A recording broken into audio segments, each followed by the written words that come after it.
Assalamualaikum warahmatullahi wabarakatuh. Kapatid, kahit saan ka naroroon, lahat ng iyong gagawin, dapat ito ay ikakalugod ng Allah subhanahu wa ta'ala.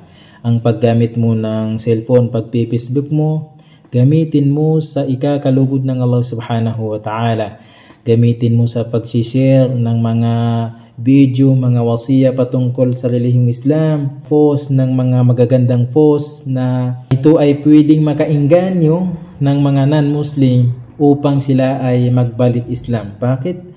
Dahil may dalawang malaika na kahit saan tayo ay sinusubaybayan tayo, binabantayan tayo at sinusulat kung ano man ang ating ginagawa. Kapag ito ay masama, rinireport sa Allah subhanahu wa ta'ala na ikaw ay gumawa ng masama. Kapag ito ay mabuti, sinusulat na ikaw ay nakagawa ng kabutihan.